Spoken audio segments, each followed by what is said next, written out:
자, 이번 시간에는 맨 마지막 파트죠. 경공매 하도록 하겠습니다. 경공매 파트는 크게 세 가지 파트가 있습니다. 첫 번째는 종류 및 특징, 두 번째는 경매 절차, 세 번째는 권리 분석. 종류 및 특징에서는 요즘에 거의 안 나오죠. 거의 한 10년간 잘 안 나오는 것 같아요. 기초적인 종류 특징 정도만 살펴보면 될 것 같습니다. 그리고 경매 절차가 대부분 나오고 권리 분석에서 가끔 나옵니다. 자, 그러면 종류 및 특징 공부합니다. 경매라고 할 때 경이 경쟁할 경팔 매자입니다. 경쟁 형태를 지닌 매매입니다. 내 물건 살 사람 다 손들어 보세요. 가장 비싸게 살 사람 손들어 보세요. 가격을 읊어보세요. 가장 비싸게 매수 신청을 한 사람에게 네가 사세요. 승낙을 함으로써 이루어지는 매매 형식을 넓은 의미의 경매라고 합니다. 자, 경매는 또 나누면 광의 경매를 그렇게 불러보도록 하고 사경매가 있고 개인이 주체가 돼서 행하는 사경매, 그리고 국가기관인 법원 등이 주체가 돼서 행하는 공경매가 있습니다. 지금은 없지만 옛날 IMF 시절에는 워낙 부동산 거래가 안 되니까 지지옥션 이런 경매회사에서 사경매를, 아파트 사경매를 진행하기도 했습니다. 자, 그러면 공경매는 경매하고 또 좁은 의미의 경매하고 공매로 나눕니다. 좁은 의미의 경매는 법원에서 하는 경매, 한국자산관리공사 캠코에서 하는 공매, 이렇게 두 가지로 나눠봅니다. 법원 경매는 또 두 가지로 임의경매, 강제경매로 구분되고, 또 캠코 공매는 그 그림 보시면 압류재산 공매, 수탁재산 공매, 유입자산 공매, 국유재산 공매가 있습니다. 그러면 그 중에 공매를 먼저 알아보도록 합니다. 지금 공매 종류가 4가지가 있는데 그 중에 우리 책에는 2가지만 써놨어요. 압류하고 수탁. 나머지 2가지는 거의 쳐다볼 필요 자체가 없어요. 자, 오른쪽 423쪽 갑니다. 4가지 중에서 2가지를 공부할 텐데 세 번째 줄 보니까 법원 경매하고 차이점입니다. 캠코 공매는요, 전자입찰입니다. 안 가도 됩니다. 전자입찰로 진행됩니다. 엄청 편하고 좋아요. 안 가도 됩니다. 자, 그럼 그 중에서 첫 번째 압류재산 공매, 사실 제일 요즘 많은 게 압류재산 공매입니다. 이건 뭐 개념만 아시면 되겠죠. 압류재산 공매는 말 그대로예요. 세금 안 내고 개기면 체납자 재산에 압류 들어가죠. 그리고 그 체납한 재산, 체납자 재산에 압류하고 그 압류한 재산을 강제로 매각합니다. 체납된 세금을 받기 위해서 행하는 공매, 이게 압류재산 공매입니다. 원래 누가 합니까? 세무서가 합니다. 지자체 세무과가 합니다. 그런데 번거롭고 잘 몰라, 귀찮아. 그래서 부탁합니다. 누구한테? 캠코. 그래서 캠코가 세무서 등의 대리인으로서, 국가의 대리인으로서 일반인을 대상으로 매각을 진행하게 됩니다. 이게 바로 압류재산 공매라고 합니다. 우리가 보통 별말 없는 공매는, 좁은 의미의 공매, 민법에서 말하는 법률 규정에 의한 물건 변동할 때 공매는 다 압류재산 공매로 이해하시면 돼요. 돈만 내면 소유권 취득하는 공매, 압류재산 공매입니다. 거기 보시면 법원 경매와 유사점을 쭉 써놨습니다. 그리고 차이점이 있습니다. 유사점 한번 볼까요? 유사점은 둘 다 법원 경매도 그렇고 압류재산 공매도 그렇고 명도 책임이요, 본인한테 있어요. 명도에 따른 부담이 큽니다. 권리 분석도 스스로 해야 되고, 또 일시납입니다. 또 수익약 없어요. 돈 내면 바로 소유권 취득합니다. 토지거래 허가는 받으셔야 되고 농취증 있어야 됩니다. 그렇습니다. 경매하고 압류재산 공매하고 상당히 유사한 면이 많아요. 그런데 그 밑에 차이점도 그런데 만만치 않게 있어요. 근데 차이점은 시험에 나온 적은 없으니까 여러분이 그냥 읽어만 보시면 돼요. 일단 법원 경매하고 제일 유사한 게 압류재산 공매, 그 유사점 그거만 읽어두시면 됩니다. 차이점은 넘어갑니다. 자, 그리고 다음 페이지 가서 보니까 경매는 이것도 이제 수시로 바뀌는데 여기 바뀌었어요. 통상 1월에 대금 납부 기한을 줍니다. 옛날에 압류재산 공매는 1000만 원 미만은 7일이었거든요. 근데 이 1000만 원에서 이게 3000만 원으로 또 바뀌었더라고요. 3000만 원 미만은 빨리빨리 내야 됩니다. 7일. 그리고 3000 이상은 30일 이내에 잔금을 납부합니다. 이런 건 얼마든지 바뀔 수가 있으니까 제가 이 책을 쓸 때는 1000만 원인데 그대로 또 이제 공매 참가하려고 보니까 3000으로 바뀌었더라고요. 자, 수탁재산 공매는 그냥 개념만 이해하시면 됩니다. 개념만 말씀을 드릴게요. 자, 수탁재산 공매는 뭐냐? 말 그대로 수탁받아서 행합니다. 제가 돈을 빌렸어요. 아파트를 담보로 잡고 은행에서 돈을 빌렸습니다. 은행에서는 당연히 저당권 설정하고 돈을 빌려주겠죠. 그런데 제가 돈을 못 갚았어요. 돈을 못 갚으면은요, 어떻게? 은행에서 저당권 실행을 하죠. 그래서 그 아파트가 법원 경매로 넘어갔어요. 그런데 빨리 안 팔리고 유찰이 됩니다. 지금 경기가 안 좋아. 계속 유찰이 됐어. 그래서 은행에서 직접 경매 참가해서 낙찰을 받았어요. 그래서 저 아파트가 누구게 되느냐? 은행 소유 아파트가 됐다 그 말입니다. 은행에서 판단하기를 아니 얘가 이렇게 똥값으로 나갈 게 아니야. 저렇게 싸게 팔려버리면 우리가 너무 손해가 커. 차라리 그럴 바에는 우리가 직접 낙찰받아서 되파는 게 훨 낫겠다. 이렇게 판단하세요. 그래서 자기가 받을 채권과 상계에서 직접 입찰에 참가해서 낙찰을 받으셨습니다. 그런데 은행은 아파트를 가지고 있으면 안 돼요. 비업무용 부동산 가지고 있을 수가 없어요. 어쩔 수 없으니까 취득 자체는 할 수 있지만 1년 이내에 처분하셔야 돼요. 만약에 처분이 안 되면 캠코에 매각 의뢰하셔야 됩니다. 자, 그래서 한국자산관리공사를 캠코라고 합니다. 그래서 캠코는 자기 걸 처분하는 게 아닙니다. 자기 걸 처분하는 게 아니라 은행 거 아파트에 위탁을 받아서 수탁받아서 처분하는 거예요. 그래서 캠코 입장에서는 수탁재산 공매라고 합니다. 캠코는 심부름만 하고 수수료만 받는 거예요. 자, 그런데 은행 입장에서는 자신들의 비업무용 부동산을 처분하기 위한 공매입니다. 그래서 은행 입장에서는 뭐라고 해요? 비업무용 부동산 공매 이렇게 말해요. 다 같은 말입니다. 자, 이거는 법원 경매하고 차이점이 기본적으로 법원 경매 과정을 거쳐서 은행 소유가 됐어요. 권리 세탁이 깨끗하게 끝난 물건이다 그 말입니다. 상대적으로 안전하다고 말할 수 있어요. 경매 과정을 거쳐서 권리 세탁이 끝난 물건이니까 상대적으로 안전하다. 그런데 지금은 이런 식으로 캠코에 매각 의뢰되는 물건이 많지 않습니다. 아니 거의 없습니다. 왜냐하면 은행에서는요, 이와 같은 부실채권이 있다. 그러면 은행이 회수할 가능성이 있으면 직접 회수해서 전액 회수하겠지만 회수하지 못할 가능성이 큰 부실채권은 직접 경매 실행하지 않습니다. 그 부실채권을 전부 다 벌크화해서 묶어가지고요. 누구죠? 자산관리회사, 유동화회사 이런 데다가 부실채권 자체를 MPL로 해서 넘겨버려요.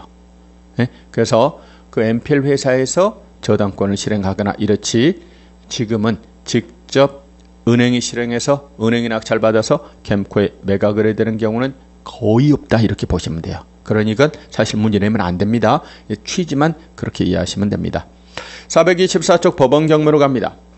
법원 경매에서는요, 개념 두 가지만 강제 경매, 임의 경매. 시험에는 그 표현, 그 단어만 기억하시면 돼요. 그 단어를 벗어나서 나온 적은 없다. 경매는 또 나누면 민사집행법에 의하면 나누면 두 가지가 있어요. 하나는 무슨 경매가 있고 강제 경매라는 게 있네요. 하나는 무슨 경매가 있나요? 임의 경매라고 하는 게 있습니다. 강제 경매는요, 집행권원이 있어야 돼요. 집행권원에 터잡아서 행해지는 경매를 강제 경매라고 합니다. 자, 그리고 집행권원이 없어도 되는 경매를 통칭히 해서 임의 경매라고 해요. 그런데 통칭해서 임의 경매라고 하는데 그 중에서 형식적 경매가 있고요, 또 실질적 경매가 있어요. 자, 지금 나열한 것들은 집행권원이 없어도 가능합니다. 그 중에서 흔히 말하는 유치권에 기한 경매나 공유물 분할을 위한 경매나 상법상 자조 매각에 기한 경매는요, 집행권은 없어도 할 수 있어요. 그런데 이런 경매는 거의 없어요. 흔치 않습니다. 많잖아요. 실질적 의미 경매를 보통 담보권 실행을 위한 경매라고 합니다. 대부분의 경우는 담보권 실행을 위한 경매입니다. 그래서 실제로 시장에서는 담보권 실행을 위한 경매를 임의경매처럼 취급하는 경우가 일반적이에요. 우리 책도 그런 의미로 썼어요. 별말 없는 임의경매는 담보권 실행을 위한 경매로 이해하시기 바랍니다. 여기는 이 말에서 알 수 있듯이 뭐가 있어야 돼요? 담보물권이 있으면 돼요.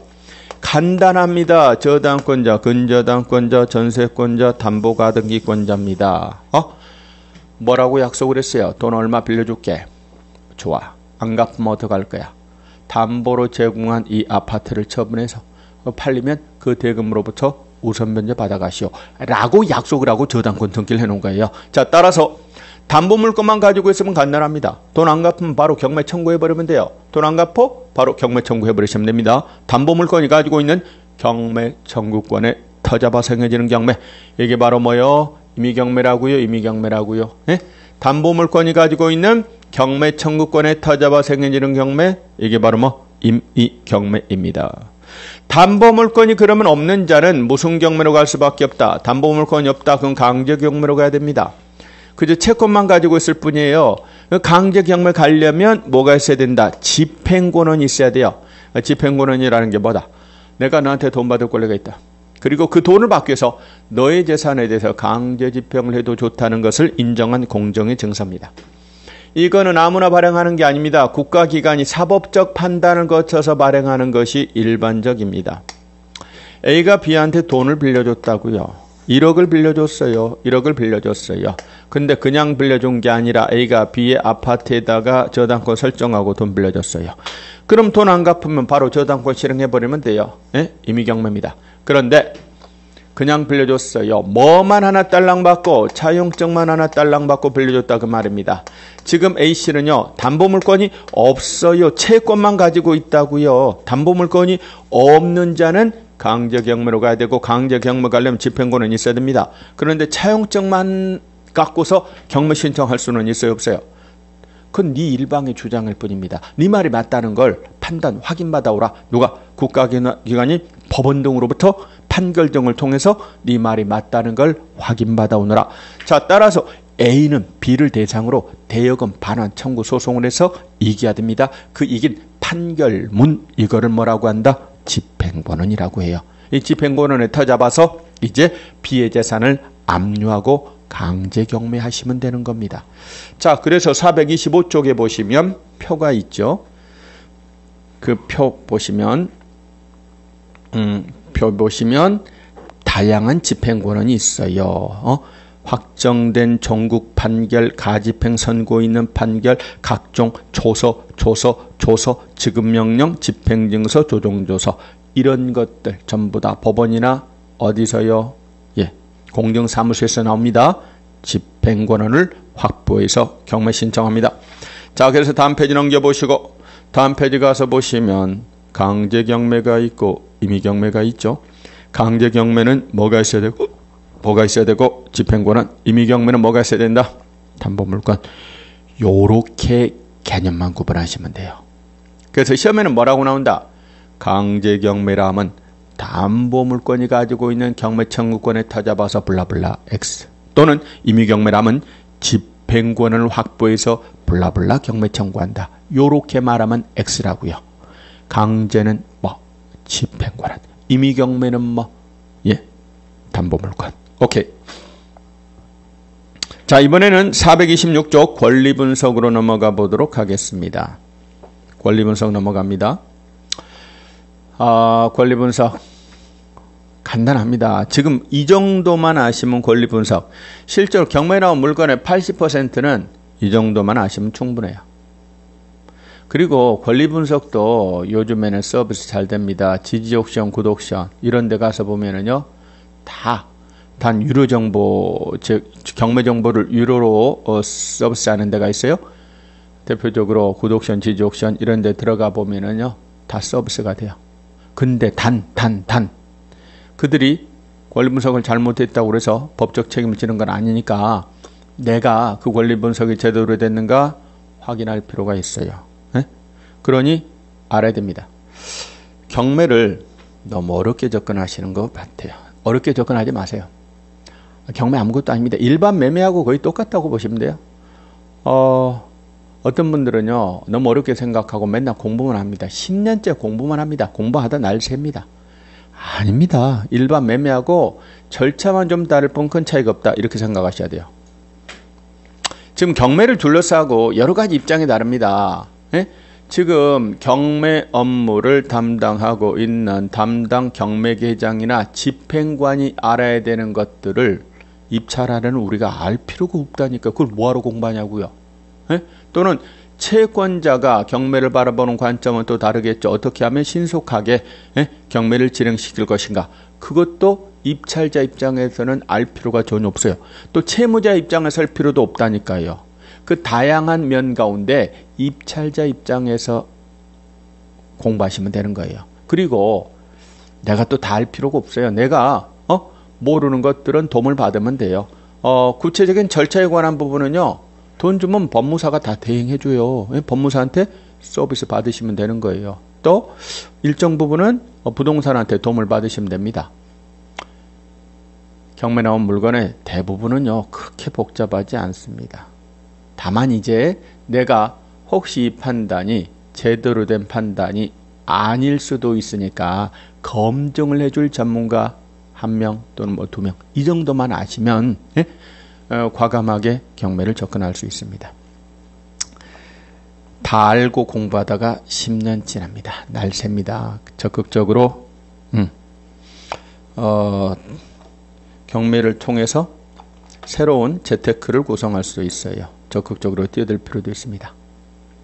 저도 보통 보면 한 달에 하나 정도 사고팔고 경매로 진행을 하는데 상대적으로는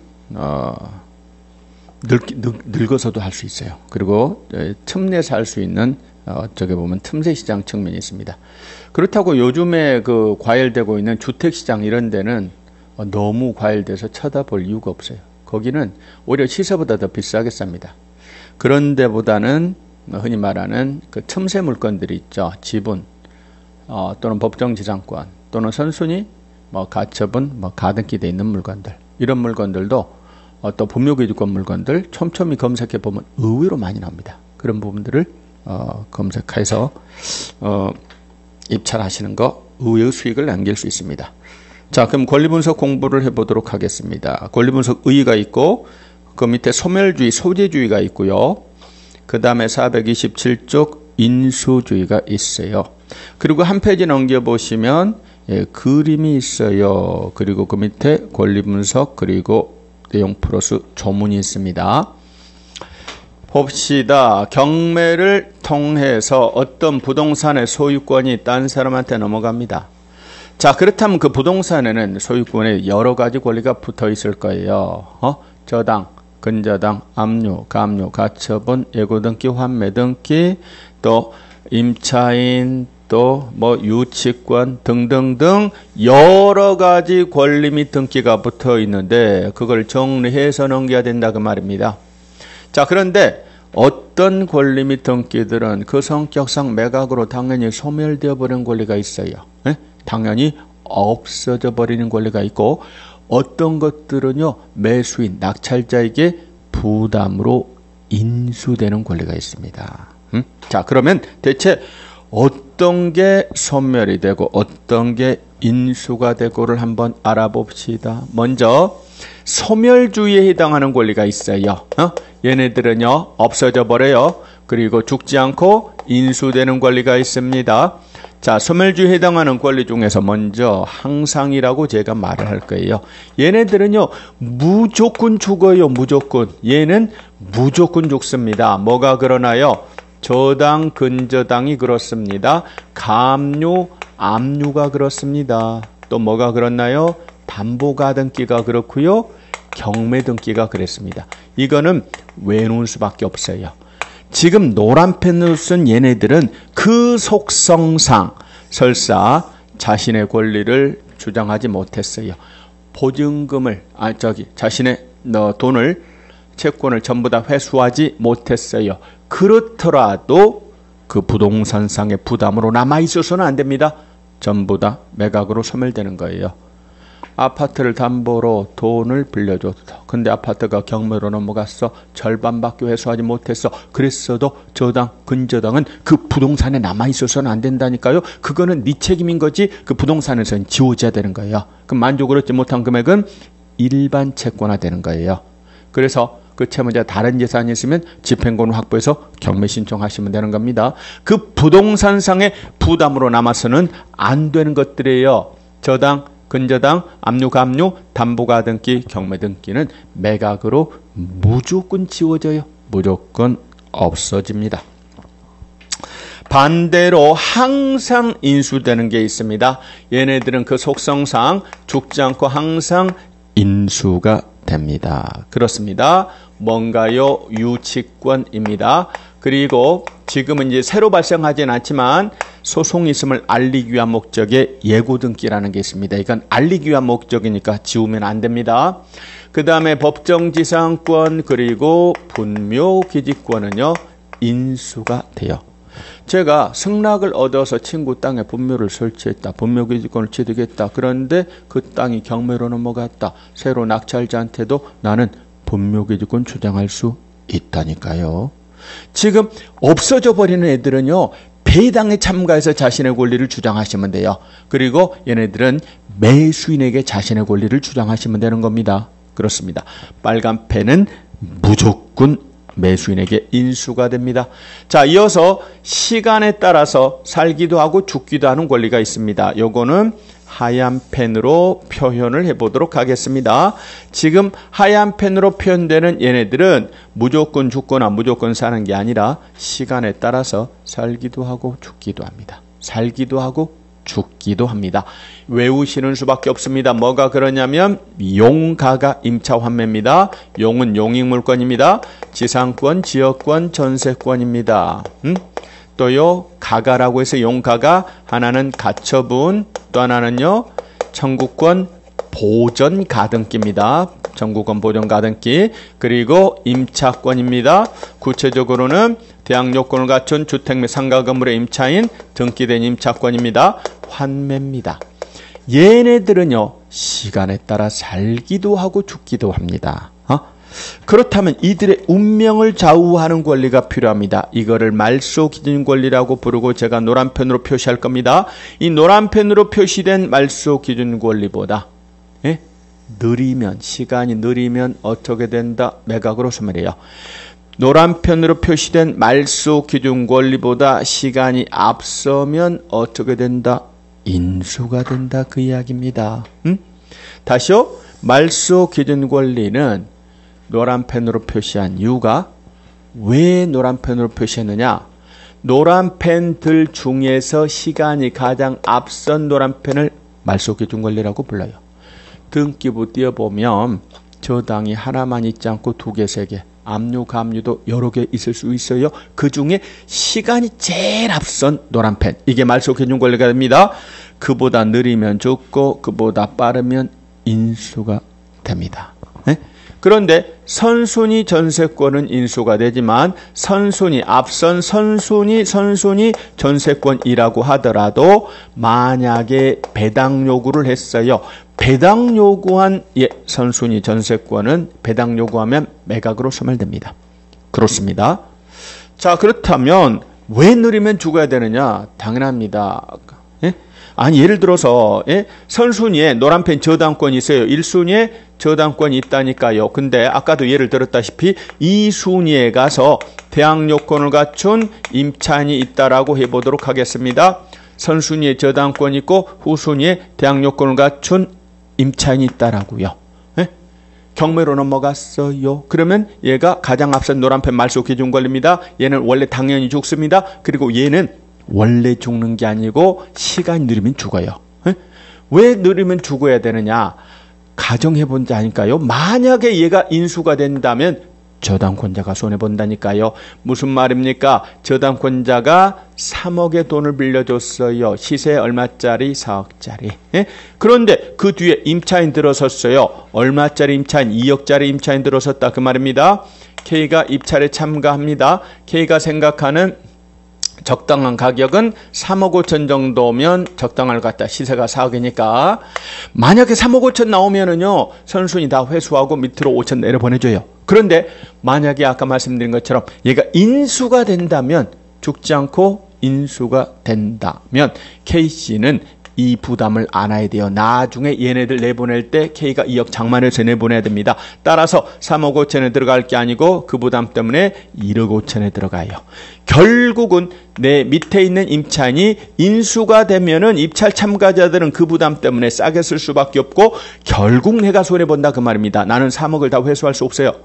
그러니 나보다 아래에 있는 하얀 팬들아, 너희들이 인수가 되면은 누가 손해보느냐? 내가 손해본다 그 말이에요. 그러니 내 권리를 해야지 말고 살아라, 죽어라. 그러나 거꾸로 나보다 이미 먼저 설정된 자들은 어떻게? 당연히 인수가 되는 거예요. 죽어라고 할 수가 없죠. 자, 저당권보다 후순위 가처분인데 만약에 인수가 된다. 저당권보다 후순위 보존과 등기인데 인수가 돼서 나중에 본등기하면 소유권을 상실해버립니다. 그러면 아무도 들어가지 않을 거라 그 말이에요. 소유권 상실하는데 누가 입찰에 참가하겠어요? 자, 결국은 그렇게 되면 선순위 거래자가 손해봐요. 그러므로 노란 펜보다 시간이 느린 얘들이 있으면 너희들은 살아라 죽어라. 그런 이야기입니다. 그렇습니다. 그러면 428쪽 권리 분석, 항상 소멸되는 권리, 그 표 바로 밑에 저당권, 저당, 감염류, 담보가 등기, 경매 등기, 항상 인수되는 권리, 유치권, 예고 등기, 법지, 분묘기지권, 시간에 따라 지상권, 지역권, 전세권, 청구권, 보존가 등기, 가처분, 환매, 임차권 등기, 대항 요건을 갖춘 임차인. 이거는 일단 외우셔야 돼요. 그 밑에 관련된 민지법 조문입니다. 91조 가끔 시험에 나옵니다. 매각 부동산의 모든 저당권 노랑 저당권은 매각으로 항상 소멸합니다. 사망, 지상권, 지역권, 전세권에 등기된 임차권, 즉 용익물권과 등기된 임차권 전부 다 하얀 펜들 시간에 따라 운명이 좌우되는 용익물권 그리고 하얀 펜 등기된 임차권은 노란 펜은 저당 압류 감류채권에 노란 펜에 대항할 수 없으면 그 말은 그 노란 펜보다 저당 압류 감류보다 시간이 느리면 매각으로 소멸합니다. 당연합니다. 느리면 죽어라. 그런데 사망의 경우 외의라는 말은 대항할 수 있는, 즉 노란 펜보다 시간이 빠른 앞선 선순위 지상권, 지역권, 전세권, 등기된 임차권은 인수한다. 시간이 빠르면 권리도 강합니다. 다만 전세권은 빠르더라도 배당 요구를 하면 매각으로 소멸합니다. 그렇습니다. 이어서 5번도 시험에 곧잘 나옵니다. 뭔가요? 매수인은 유치권하고 관계에 있어서 유치권자에게 그 유치권으로 담보하는 채권을 변제할 책임이 있다. 있어요? 그 말은 무슨 말인가요? 나 매수인, 유치권자. 유치권자가 나보고 직접 돈 달라고 할 수는 없어요. 그러나 내가 유치권에 의해서 담보되는 채권을 내가 해결 안 해주면 얘는 방 뺀다, 안 뺀다, 방을 안 빼요. 매수인은 유치권자의 관계에 있어서 결국 그 유치권에 의해 담보되는 채권을 변제할 책임이 있다. 이건 법적 책임이 아니고 이거를 해결 안 해주면 방을 안 뺀다. 이걸 이렇게 표현했어요. 유치권으로 담보하는 채권을 변제할 책임이 있다. 이 표현은 민지법상의 표현 그대로 옮겨놓은 거니까 맞다고 하셔야 됩니다. 자, 이렇게 해서 권리 분석까지 해봤습니다. 그러면 남아있는 게 경매 절차입니다. 경매 절차는 조금만 쉬었다가 하겠습니다. 자, 이번에는 경매 절차 하겠습니다. 우리 경매 절차 맨 마지막이죠. 우리 공인중개사법 실무 공부의 맨 마지막 단원입니다. 경매에 의외로 관심 있는 분들이 많습니다. 제가 이제 그 경매 강의 했던 게 있죠. 그거를 이제 유료로 구독자 이런 데도 제공합니다만 똑같은 것의 내용을 상상요대에도 지금 올려놨습니다. 싸게 올려놨으니까 경매 관심 있는 분들은 그거 한번 들어보시면 도움이 될 겁니다. 물론 합격하시고 나서 이제 들으셔도 되겠지만 지금도 필요한 부분들은 들어보시고 경매는 경매대로 관심을 또 기울이는 것 필요도 있습니다. 하다가 또 궁금하시고 그러시면 저한테 문자 주시면 제가 성의껏 답변도 해드리도록 하겠습니다. 자, 430쪽 이제 경매 절차 하겠습니다. 우리 민사집행법에는요, 경매 절차가 드글드글합니다. 그거 다 할 필요가 없어요. 시험에 잘 나오는 절차, 꼭 필요한 핵심적 절차만 아시면 됩니다. 시험에서 그렇게 많은 그 민사집행법의 내용을 다 물어볼 수가 없어요. 지금 경매에 할당된 문제가 한 문제 정도밖에 안 되다 보니까 아주 구석대기 해서 낼 수가 없어요. 가장 중요하고 보편적이고 핵심적이고 중요한 내용이 나옵니다. 자, 그럼 봅시다. 먼저 430쪽에 보시면 경매 절차가 나오죠. 그 순서는 시험에 한 번 나온 적이 있어요. 경매 절차다 순서대로 옳게 연결된 걸 고르셔, 이렇게 나온 적이 있습니다. 그러니 순서를 살펴봅니다. 첫 번째 경매 신청, 그리고 개시 결정. 두 번째 배당 요구, 종기 결정 및 공고. 세 번째 매각 준비, 준비되면 날짜 잡고 매각을 실시하고 허가부로가 결정하고 돈 내고 등기 정리하고 배당받고 인도받고. 뭐 자연스러운 시간의 흐름에 따른 순서입니다. 다만 그 두 번째 있죠. 배당 요구의 종기 결정 및 공고. 얘가 왔다 갔다 하면 되게 헷갈려요. 두 번째가 배당 요구, 종기 결정 및 공고라는 점 주의하실 필요가 있습니다. 자, 그럼 순서대로 핵심적인 절차 몇 가지만 한번 알아봅시다. 경매 신청을 합니다. 법원에서는 개시 결정을 합니다. 집행권을 확보한 자가 신청을 합니다. 강제 경매의 모습입니다. 담보물권자가 경매 신청합니다. 임의경매의 모습이겠죠. 자, 법원에서 경매 개시 결정을 내립니다. 알았어. 심사를 할 때는 형식적 심사를 합니다. 그리고 경매 붙일 거야. 개시 결정을 내렸습니다. 그렇습니다. 그럼 오른쪽 가서 봅니다. 오른쪽 431쪽에 가서 보시면 법원에서 할 일이 두 가지가 있습니다. 첫 번째는요, 뭐를 해요? 등기를 해요. 경매 개시 결정 났습니다. 김계동이 아파트를 법원에서 경매 붙이기로 결정을 했어요. 그렇다면 그 사실을 세상 사람들한테 알려야 됩니다. 그래서 김계동이 아파트 등기부를 관리하고 있는 등기소장한테 김계동이 아파트 등기부에다가 강제 경매 개시 결정, 임의 경매 개시 결정, 기입 등기 좀 해주세요 하고 등기를 촉탁하고 등기소장이 경매 등기를 합니다. 그러면 이제 일반인들은 경매로 넘어갔구나, 이런 사실을 알 수 있습니다. 자, 두 번째, 경매 개시 결정 정보 뭐 한다고요? 송달. 채무자한테 송달해야 됩니다. 나도 모르게 우리 집이 경매로 넘어갔다, 이건 말이 안 됩니다. 알려줘야 됩니다. 송달이 안 되면 경매 절차가 진행이 되지 않습니다. 송달이 되어야만 합니다. 자, 그리고 실무적으로는 경매 등기가 되거나 송달이 되면 압류 효력이 발생합니다. 둘 중에 빠르면 빠른 것이 된 때서부터 압류 효력이 발생합니다. 그 밑에 당구장 표시 보시죠. 자, 시험에 한번 나왔던 질문들입니다. 미등기 건물도 이제는 경매 신청할 수 있어요. 미등기 건물도 보존 등기 내서 경매 신청할 수 있는 겁니다. 그 다음 두 번째 당구장 표시 보니까 경매 등기가 돼서 경매 등기가 되면 처분 금지효, 압류 효력이 발생돼요. 경매 등기가 돼서 압류 효력이 발생됐어요. 그 이후에 채권자가 채무자에게 점유를 이전해 줬어요. 그 이후에 경매 등기 후에 점유를 이전해 줬어요. 그렇습니다. 그래서 위 부동산의 점유를 이전을 받고 공사 등을 시행함으로써 채무자에 대한 공사대금 채권 및 이를 피담보 채권으로 유치권을 취득했습니다. 경매 등기 되고 나서 점유를 이전받았고 공사를 했고 유치권을 취득했어요.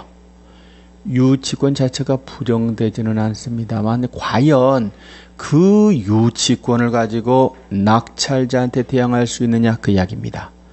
자, 거기 이어서 이런 말이 써졌죠. 이러한 점에 이제는 목적물의 교환 가치를 감소시킬 우려가 있는 처분행위에 해당합니다. 자, 따라서 민지법에 따른 압류의 처분금지효에 저촉이 돼요. 그러므로 위와 같은 경우로 부동산을 점유한 채권자로서는 위 유치권을 내세워 경매 절차에 매수인에게 대항할 수 없다. 그게 결론입니다.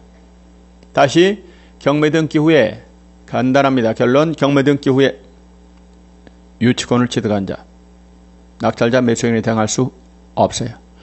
경매 등기로 발생하는 압류의 처분금지회에 저촉이 돼요. 그러므로 매수인에게 대항할 수 없습니다. 그러나 경매 등기 전부터 이미 유치권을 취득한 자는 당연히 매수인에게 대항할 수 있는 겁니다. 경매 등기 후 점유를 이전받아서 유치권을 취득한 자 매수인에게 대항할 수 없어요. 자, 두 번째로 갑니다. 두 번째는 배당 요구 종기 결정 및 공고입니다. 법원아 놀지 말고 뭐를 해라? 배당을 요구할 수 있는 종기 마지막 기한을 니네가 결정하고 이거를 공고하셔야 된다 그 말입니다. 그렇습니다. 배당 요구 종기 결정 및 공고입니다. 자, 크게 두 가지 사람이 있습니다. 먼저 431쪽 동물기 3번에 보면 배당 요구 종기까지 반드시 배당 요구해야 되는 채권자라고 돼 있죠. 이 양반들은 기억, 니은, 리을 등기되지 아니한 권리자입니다. 자, 디귿은 등기가 됐어도 경매 등기 후에 등기가 된 권리자예요. 자, 지금 등기되지 않았거나 경매 등기 후에 등기된 권리자들은요, 배당 요구를 하셔야 됩니다. 그러면 이 말을 뒤집어 말하면 경매 등기된 권리가 아니거나 경매 등기 후에 등기된 권리자가 아니에요. 다시 말이 꼬입니다. 다시 정리하면 크게 두 가지로 분류하시면 돼요. 첫째는 가만히 있어도 배당받을 수 있는 자가 있어요. 가만히 있어도 배당받을 수 있는 자가 있습니다. 그 자가 바로 다음 페이지 보시면 432페이지 맨 위에 보면 이 양반들은 따로 배당 요구하지 않아도 배당받습니다. 한마디로 정리하면 등기된 권리자예요. 등기된 권리자들은 법원이 모른다 안다. 법원이 안다니까요. 따라서 그들이 배당 요구 따로 안 해도 당연히 그들은 배당 받아요. 그런데 다시 앞쪽으로 와서 431쪽 동백이 3번 이하 뒤집어 말하면 등기부로 나타나지 않는 권리자들은 안다 모른다 몰라요. 그리고 등기부에 나타나더라도 경매 등기 후에 등기된 자들은 그들은 배당 요구를 스스로 해야 돼요. 배당 요구 안 하면 배당을 못 받습니다. 자, 이처럼 배당 요구해야 배당을 받을 수 있는 채권자들은 날짜를 지켜서 배당 요구를 하셔야 된다니까요. 그런데 언제까지 해야 되느냐? 그 날짜 데드라인 종기를 법원에서 결정하고 공고한다 그 말입니다. 그러니 이 날짜 지켜서 배당 요구를 하셔야 되는 겁니다. 자, 이때 숫자 확인합니다. 거기에 동백이 1번 세 번째 줄에 보니까 놀지 말고 압류 효력이 생긴 때로부터 몇 주? 1주. 경매는 되게 1주가 많아요. 1주 이내. 놀지 말고 1주 이내 기간을 감안하여 종기를 잡아줘라 그 말입니다. 이때 종기 잡을 때 원칙이 있다. 아무 날짜나 잡는 게 아니고 첫 매각일 이전으로 정하는 결정을 하셔야 돼요. 늦어도 첫 매각일 이전으로 정해야 됩니다. 오케이. 동블랙이 2번 배당 요구를 하지 않은 경우 플릭. 뭐 당연하죠. 배당 요구 안 하면 배당 못 받아요. 배당 요구를 해야만 배당을 받을 수 있는 권리자인데 깜빡 잊어버리고 배당 요구 안 했다. 그럼 배당 못 받아요. 뿐만 아니라 내 몫의 돈을 후순위가 받아갔다라고 해서 후순위를 대상으로 부당이득 반환 청구도 못해요. 못하는 겁니다. 다음 페이지 가십니다. 자, 이번에는 동백이 4번과 5번은 시험에 한번 나왔던 질문들입니다. 경매 공부할 때 지금까지 한 번도 안 나왔던 것들을 할 필요가 없겠죠. 얼마나 안중하면 한 번도 안 나왔겠어요? 한 번 나온 것들만 해도 버거워요. 네? 자, 동백이 4번 보니까 임차권 등기 명령에 의하여 임차권 등기가 된 임차인입니다. 그자는요, 결론은 뭐냐면 그자도 결국은 등기된 권리자예요. 원래 임차인은요, 등기되지 않은 임차인은 배당 요구해야 됩니다. 근데 이자는요, 임차인이지만 임차권 등기 명령 규정에 따라 임차권 등기가 된 자라니까요. 결국 등기된 권리자니까 따로 배당 요구한다. 안 해도 배당받을 수 있다. 그래요. 안 해도 배당받을 채권자에 속한다. 그 이야기입니다. 하나만 더 5번. 배당 요구에 따라 매수인이 인수해야 되는 부담이 바뀌어버린다면 종기가 지난 다음에는 철회하지 못합니다. 늦어도 이때까지 배당 요구하셔야 됩니다. 종기를 잡아놨어. 그런데 종기가 지난 다음에 배당 요구했다가 철회를 해버려요. 그러면 매수인의 부담이 증가돼 간다니까요. 그럼 당연히 매수인은 예측지 못한 부담 때문에 당연히 불허가 해달라고 할 겁니다. 당연히 법원에서는 불허가 해줍니다. 이러한 악순환이 나오는 걸 막아야 되겠다. 따라서 종기가 지난 다음에는 배당 요구했다가 함부로 철회하면 된다 안 된다? 안 된다 그 말입니다. 그렇습니다. 종기가 지난 뒤에는 철회한다 못한다? 못합니다. 이어서 가로 3번 매각 준비에서는 굵은 글씨만 살펴보시면 돼요. 독립해서 시험에 나온 적은 없으니까 1번 법원에서는 현황조사 명령하면 집행관 사무소에서 나가서 현황조사를 해옵니다. 이게 경매의 대중화에 엄청난 기여를 한 거예요. 옛날에는요, 경매 물건에 관심 있으면 혼자 맞고 품어서 조사를 했어야 됐어요. 예? 한두 개도 아니고 너무 버겁고 힘들어.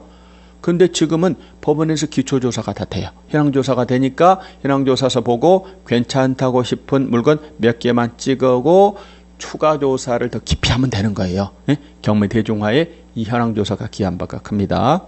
그 다음에 감정평가하고 그 평가된 금액을 기준으로 최저 매각 가격이 결정됩니다. 의외로요, 경매에 착각하시는 분들이 많은데 경매 물건 감정평가는 시세보다 박하게 평가하지 않습니다. 오히려 시세보다 비싸게 평가하는 경우가 엄청 많아요. 굳이 감정평가사가 시세보다 박하게 평가할 이유가 없어요. 박하게 평가하면 채권자, 채무자 다 싫어요. 비싸게 평가할 때가 많습니다. 그 점 주의하시고. 그 평가된 가격을 기준으로 최저 매각 가격이 결정됩니다. 그 최저 매각 가격 밑으로 매수 신고하면 그 매수 신고는 무효예요. 매각을 허가하는 최저 가격, 최저 매각 가격을 법원에서 결정합니다. 자, 그 다음에 3번 매각 물건 명세서, 흔히 줄여서 매물서를 작성합니다. 권리 분석의 핵심 자료가 바로 이 매물서입니다. 매물서를 작성합니다. 자, 이 세 가지 서류는 일주 전서부터 비치됩니다. 현황조사서, 감정평가서, 매각 물건 명세서 일주 전부터 법원에 비치하도록 되어 있다. 인터넷을 통해서도 전부 다 열람할 수 있죠. 그리고 4번, 5번은 뭐예요? 최고. 4번, 5번의 공통단어는 뭐 최고? 돈 받을 권리가 있으신 분들 빨리빨리 채권 신고하세요. 최고합니다. 예? 누구한테도 하고 세무서, 세무과, 또 뭐 있잖아요. 국민연금관리공단 이런 공무소에도 최고하고 등기부에 드러난 그 밖에 이해관계인한테도 채권 신고해라고 최고합니다. 오케이. 이어서 433쪽으로 갑니다. 이번에는 뭐예요? 이제 매각을 위한 준비 작업이 다 끝났다니까요. 그러면 매각기일과 매각결정기일 날짜를 지정하고 공고하고 통지를 하겠죠. 날짜를 지정하고 공고하고 통지를 합니다. 그 바로 밑에 보면 부동산 매각 방법이 나와요. 현재 부동산 매각 방법은 세 가지입니다. 네? 더 이제 크게 나누면 두 가지입니다. 하나는 입찰, 하나는 경매가 있어요. 자, 현재 호가 경매라는 방식은 부동산 경매는 적용하지 않습니다. 호가 경매는 말 그대로 자기가 매수하고자 하는 희망 가격을 호가 부르는 방식이에요. 이거는 현재 법원 경매 쓰이지 않아요. 동산 경매. 부동산 경매 쓰이지 않습니다. 동산 경매만 씁니다. 그러면 부동산 경매는 전부 다 뭐로 하냐? 입찰제예요. 입찰이라는 게 뭐가? 내가 매수하고자 하는 희망 가격을 입찰비에 써서 내시는 거예요. 그러니까 가장 비싼 금액을 써내신 분이 최고가 매수 신고인이 되는 거예요. 근데 그 입찰은 또 두 가지가 있어요. 그날 한 장소에 모여서 그날 한꺼번에 입찰하고 바로 오픈 개찰해서 바로 최고가 매수 신고를 결정하는 기립찰이라는 게 있고, 기간을 주고 입찰하고 개찰하는 기간 입찰이 있습니다. 그런데 현재는 기간 입찰을 하는 법원은 없어요.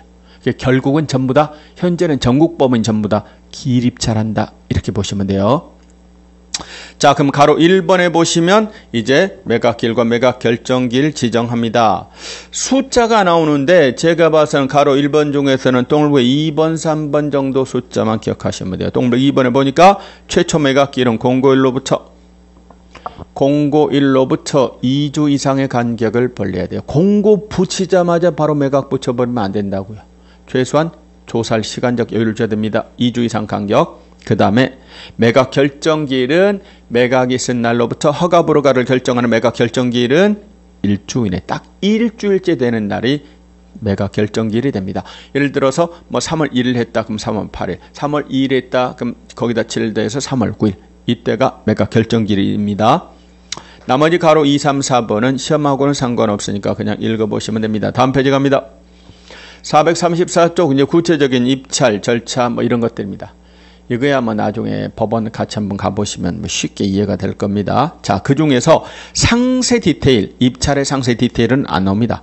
그럼 그 중에 나올 만한 부분, 나왔던 부분만 보면 가로 4번에 보시면 거기 하나, 둘, 셋, 네 번째 줄에 그런 말이 있어요. 부동산을 취득하기 위한 관청의 증명이나 허가가 필요합니다. 이때 그 증명이나 허가는 언제까지? 매각 결정기일까지 보완하면 됩니다. 입찰 시 첨부할 필요가 없습니다. 농지 입찰하려고 하는데 내가 농지증을 발급받아 갖고 간다. 이거 말이 되나요? 농지 소재지 시군면장이 농지증 발급 자체를 해주도 않아요. 자기가 1등 나주도 않았는데 띄워달라고 한다. 뭘 믿고 띄워줘요? 말도 안 되죠. 1등 먹은 다음에 최고가 매수 신고를 확인서 들고 가서 농지증 발급받는 겁니다. 예? 필요한 서류는 입찰할 때서부터 미리 준비하는 게 아니에요. 입찰해서 낙찰되고 나서 이제 매각 결정기일까지 준비하시면 되는 겁니다. 예, 그 점만 하나 주의하시고. 가로 5번은 우리 시험에 나온 적이 있어요. 누군가요? 입찰에 참여할 수 없는 자, 채무자. 된다 안 된다? 돈이나 갚아라. 안 돼.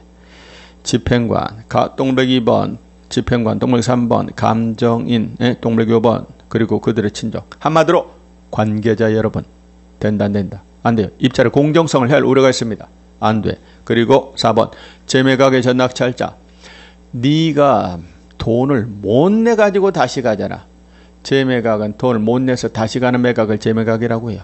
네가 돈을 못 냈는데 그래서 다시 재매각하는데 그 전 매수인 네가 또 재매각에 들어오면 돼 안 돼? 그건 안 돼. 재매각의 전 매수인은 안 됩니다. 전낙찰자는 안 됩니다. 오케이. 이어서 가로 6번 입찰표 기재사항은 쭉 읽어보시면 되고, 가로 7번 입찰표와 매수 신청의 보종입니다. 그 중에서 똥배기 3번. 3번은 시험에 제가 봐서는 한 7, 8번 나온 것 같죠? 응?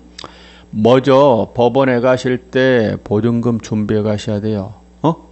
난 심심해서 한번 해봤어. 장난으로 해봤어. 이러면 안 되잖아요. 진정성을 담보하기 위해서 보증금 준비하세요. 얼마나 준비하세요? 최저 매각 가격의 10분의 1입니다. 뭐죠? 10분의 1이라는 숫자가 중요한 게 아니에요. 거짓말은 항상 매수 가격의 10분의 1, 매수 신청 가격의 10분의 1 이렇게 말합니다. X. 자기가 써내는 금액이 아닙니다. 매수 희망 가격의 10분의 1이 아니라 최저 매각 가격의 10분의 1을 매수 신청의 보증으로 준비하는 겁니다. 꼭 기억하셔야 됩니다. 다음 페이지 넘기시고 436쪽입니다. 그러면 이제 마감하고 그날 개찰합니다. 바로 사건 번호 몇 번, 누구 입찰하신 분 나오세요. 그래서 누가 어디에서 오신 누가 가장 비싼 금액 얼마로 입찰하셨습니다. 혹시 보다 더 비싸게 써내신 분 있으세요? 없나요? 혹시 공유물이라면 공유자 우선 매수 신고할 겁니까? 하고 물어봅니다. 그리고 또 그게 아니라면 혹시 차순위 매수 신고하실 분 있습니까? 라고 물어봅니다. 자, 그래서 가로 9번, 가로 10번 차순위 매수 신고인이라는 게 있어요. 차순위 매수 신고인은 누구를 말하냐면 1등이 돈을 못 내면 나에게라도 기회를 주시기 바랍니다. 1등이 돈을 못 내면 나에게 기회를 주세요. 이게 차순위 매수 신고인입니다. 원래 돈 못 내면 재매각 가야 됩니다. 번거롭고 귀찮다니까요. 그래서 스페어를 하나 뽑아 놓는 거예요. 그래서 돈 못 내면 스페어에게 기회를 주겠다 그 말입니다. 차순위 매수 신고를 받습니다. 그런데 동백 1번에 보시면 차순위 매수 신고인은 자격이 있어요. 아무에게나 자격을 주는 게 아닙니다. 뭐죠? 어떤 자격인가요? 최고가 매수 신고인의 입찰 가격에서 매수 신청 보증금을 뺀 나머지 금액을 넘는 가격으로 입찰한 사람만 자격을 주는 겁니다. 그렇습니다. 오늘 매각을 붙이는 날입니다. 최저 매각 가격이 2억이라고 해보도록 하겠습니다. 2억 밑으로 쓰면 그 매수 신고는 무효예요. 자, A하고 B하고 C하고 D하고가 입찰에 참가합니다. 보증금은 모두 다 2천만 원씩 준비하셔야 됩니다. 최저 매각 가격의 10분의 1을 보증으로 준비하셔요. 자, 1등 A가 얼마 썼냐? 3억 썼어요. 1등은 A 최고가 매수 신고입니다. 자, 그리고 혹시 차순위 매수 신고할 사람 봤습니다. 아무에게나 자격을 주는 게 아니고 1등이 써낸 금액에서 보증입니다. 매수 신청의 보증 2천만 원을 빼면 얼마? 2억 8천 이상으로 응찰한 사람에게만 기회를 주는 거예요. 따라서 만약에 얘가 2억 9천 썼다면 자격이 있어요. 그런데 2억 8천 8백 썼다? 자격이 있어요. 2억 7천 썼다? 이 사람은 자격이 없다고요. 왜요? 만약에 이자가 신고했는데 이자에게 자격을 줬다. 그렇다면 이자가 써낸 2억 7천에다가 1등 안 냈으니까 2천만 원 몰수합니다. 보태면 2억 9천이에요. 1등이 원래 써낸 3억보다 적다 그 말이에요. 그래서 채무자, 채권자다 싫어해요. 이런 손해보는 일이 발생하지 않으려면 1등이 써낸 금액에서 보증을 뺀 금액보다 높는 가격으로 응찰한 사람에게만 자격을 주는 겁니다. 그렇습니다. 나머지 11번 끝났다고 종교를 고지하고 12번 떨어진 사람의 보증은 돌려줍니다. 그 다음에 436쪽 내용 플러스가 있습니다. 내용 플러스가 있습니다. 시험에 나온 적이 있고 나올 만한 것만 중요한 것만 살펴봅니다. 1번 공유자 우선 매수권이라는 게 있어요. 어떤 토지가 있습니다. 어떤 토지가 있는데 네 사람이 공유로 소유하고 있어요. 각각의 지분이 25%씩이라고 해보겠습니다. 자, 그런데 D의 지분 25%가 경매로 넘어왔다니까요.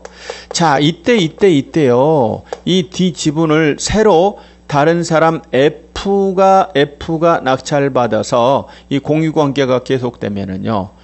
계속 번거로워요. 사실은 사실적으로 또는 법률적으로는 공유관계가 해소되는 게 좋습니다. 자, 그래서 공유자에게 우선 매수권을 주는 거예요. F가 가장 비싼 금액을 써냈다고 하더라도 공유자 중에 한 사람이 예를 들어서 공유자 C라고 하는 사람이 내가 샀겠습니다. 내가 먼저 살게요. 우선 매수 신고를 A가 했어요. 그렇다면 법원은 A가 지금 F가 쓰는 금액이 1등이 쓰는 금액이 제일 비싼 금액입니다. 예를 들어서 1억이다. 그렇다면 그 1억 원에 A가 산 걸로 처리를 해줘요. 공유자 우선 매수 신고가 들어오면 법원은 우선 매수 신고한 공유자에게 매각을 허가하는 거예요. 그리고 원래 1등이었던 F는 법률의 규정에 따라 차순위 매수 신고인이 되는 거고, 이때 F는 그게 싫으면 차순위 매수 신고인의 지위를 포기할 수 있는 겁니다. 공유자가 우선 매수 신고하면 그자에게 우선권을 줍니다. 그 다음에 437쪽 2번입니다. 잉여의 가망이 없는 경우 경매 취소라는 말이 있죠. 무잉여. 경매를 신청한 압류채권자에게 돌아갈 몫에 돈이 없으면 경매를 진행할 실익이 없어요. 경매를 진행한다, 취소합니다. 지금 보니까 1순위, 2순위, 3순위가 있습니다.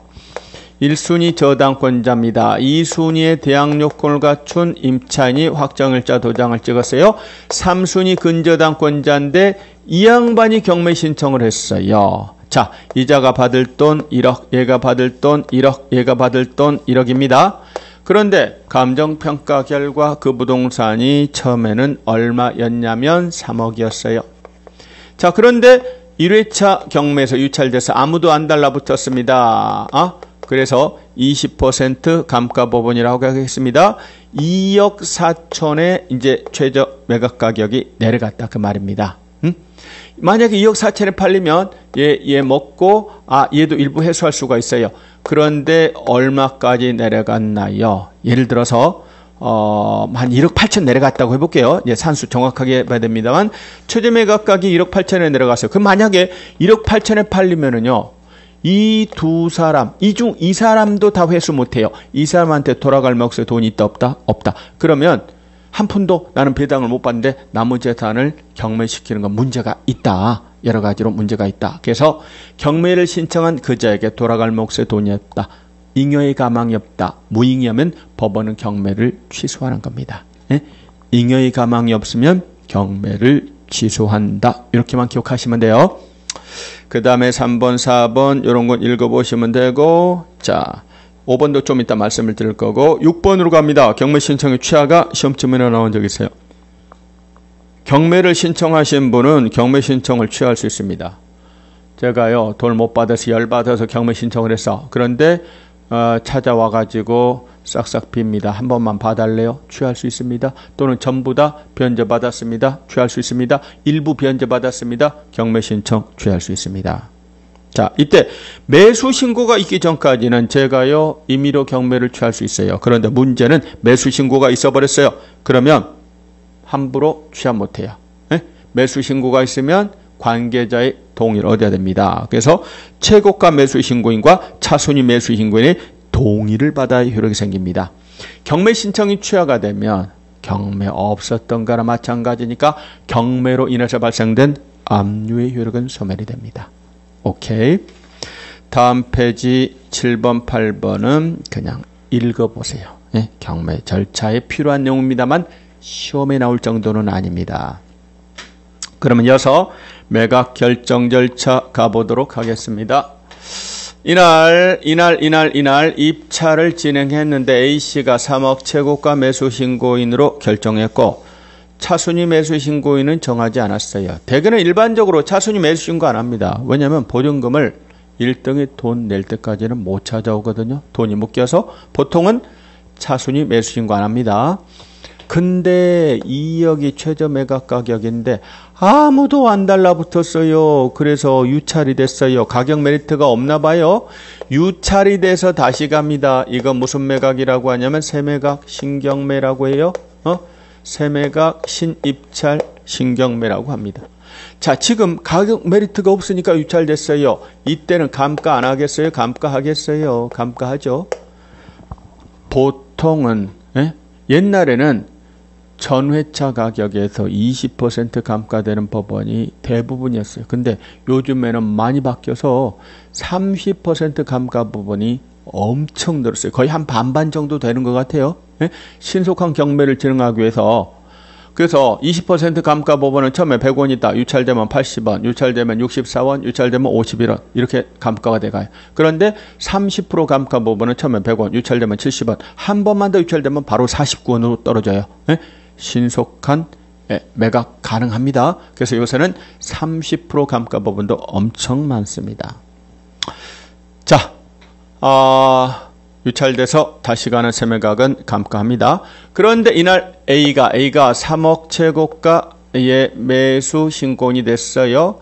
원래 한 5억짜리인데 어떻게 유찰됐는데 지금 3억에 써냈습니다. 3억에. 자, 이로부터 1주 이내에 매각 결정기일이 지정이 된다라고 했어요. 매각 결정기일 날 사법보좌관이 허가불허가를 결정을 하는 겁니다. 자, 그래서 438조 파란 5번 매각 결정 절차입니다. 거기 보시면 무슨 말이 써졌나요? 절차에 문제가 없으면 오케이 허가, 문제가 있으면 불허가를 해서 결정을 해서 선고를 합니다. 지금 보니까 문제 있어. 매각 결정 기일 날 사법보좌관이 보니까 문제가 있더라니까요.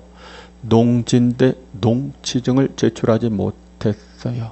또는 잉여의 가망이 없어요. 또는 채무자가 최고가 매수 신고인입니다. 야, 이거 문제가 있잖아.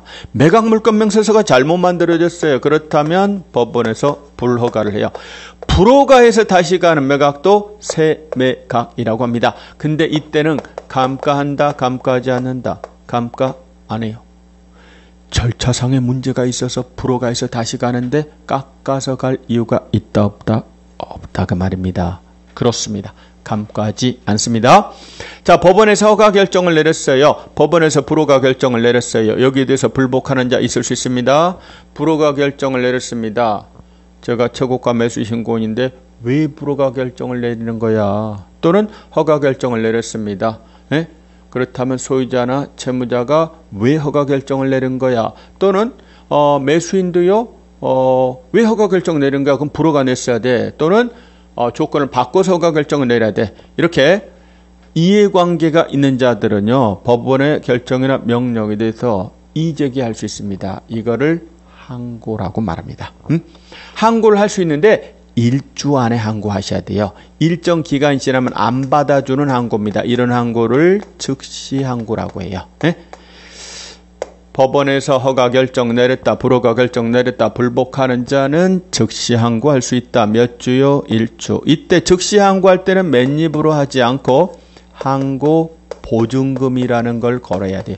돈을 걸어야 돼요. 돈 없으면 항고 못합니다. 자, 그래서 항고 보증금이 439쪽에 두 번째 줄 있죠. 매각대금의 10분의 1입니다. 뭐요? 매각대금의 10분의 1입니다.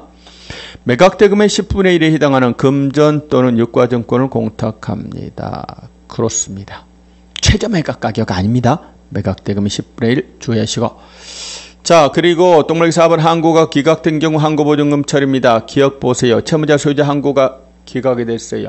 뭔 헛소리 하는 거야. 이유 없어 라고 기각이 됐다. 그렇다면 항고보증금 돌려주지 않습니다. 포함해서 배당 금액에다 포함해서 배당합니다. 니은 보세요. 채무자 소유자 왜 나머지 사람의 항고가 기각이 되면 돌려주긴 돌려주는데 다 돌려주는 건 아니에요. 네? 돌려주긴 하는데 다 돌려주는 건 아닙니다. 거기 연 20%라는 말 찾으세요.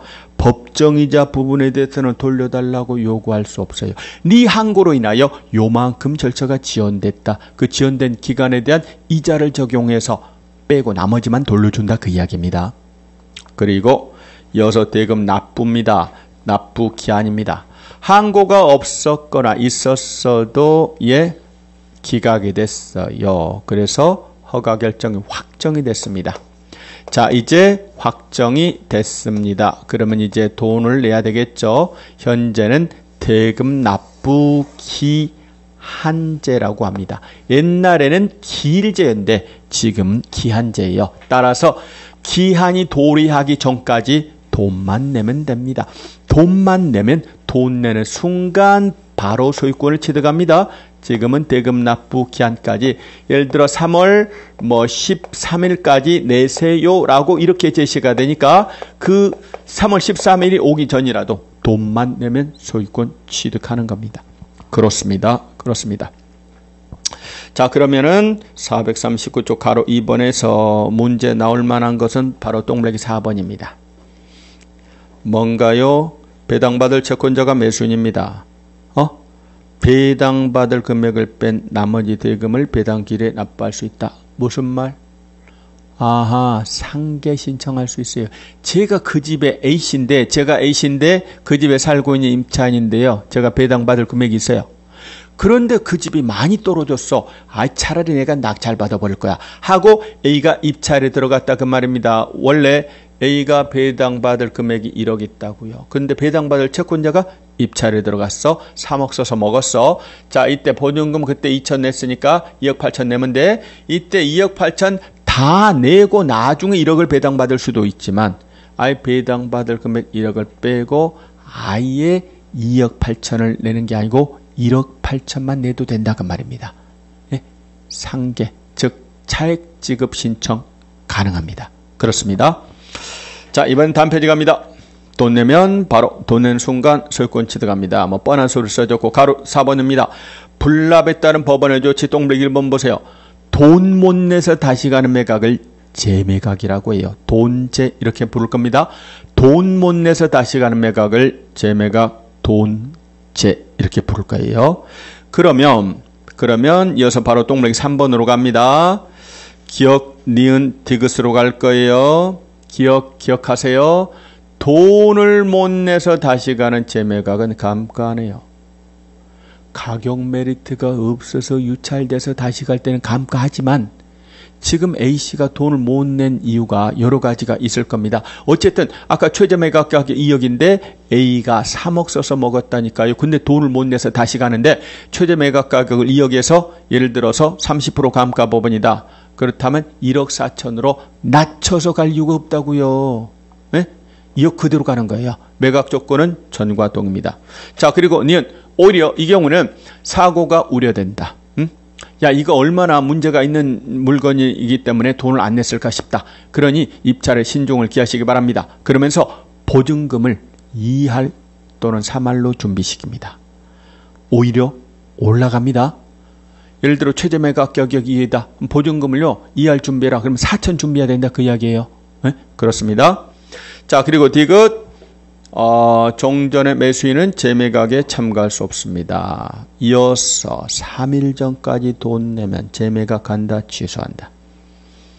법원에서는 돈을 내버리면 굳이 귀찮게 재매각할 이유가 없다고요. 며칠 전까지만 돈 내면, 3일 전까지만 돈 내면 취소합니다.